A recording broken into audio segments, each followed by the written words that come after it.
ហើយនិយាយទៅតាំងពីខ្ញុំមករស់នៅនឹងមកកូនខ្ញុំក៏អត់សូវ stress ដែរព្រោះដោយសារម៉ូដផ្ទះការ design ឡើងមកដែលមានពលឺចេញចូលគ្រប់គ្រាន់ល្អមើលទៅមានហុងស៊ុយស្រស់ស្រាយនៅក្នុងការរស់នៅហ្មង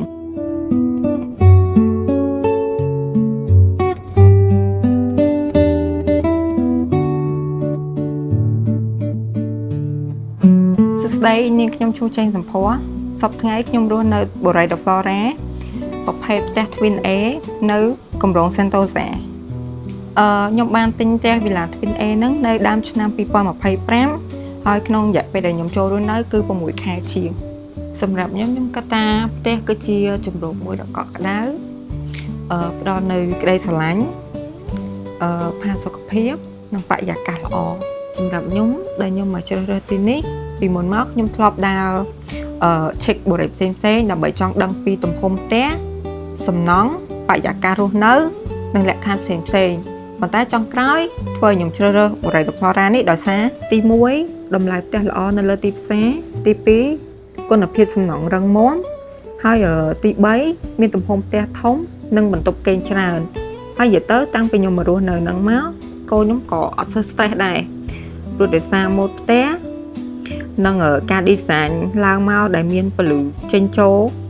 គ្រប់គ្រាន់ល្អមើលទៅមានហុងស៊ុយស្រស់ស្រាយនៅក្នុងការរស់នៅហ្មង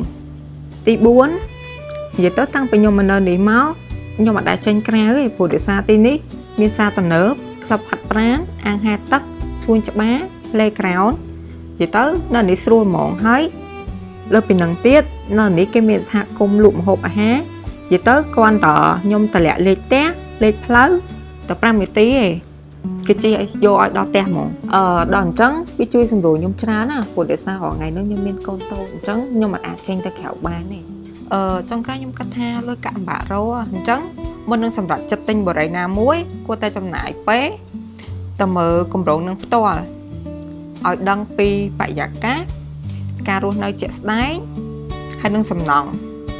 ជាពិសេសពណ៌ផ្ទះដែលបងប្អូនចង់បានហ្នឹងតើការ design របស់គេហ្នឹងមានខ្យល់និងពន្លឺចេញចូលគ្រប់គ្រាន់អត់មានហុងស៊ុយនៅក្នុងការរស់នៅល្អអត់ខ្ញុំលើកទឹកចិត្តឲ្យបងប្អូនអរគ្នាមកមើលគម្រោងផ្ទាល់ហ្មងទៅ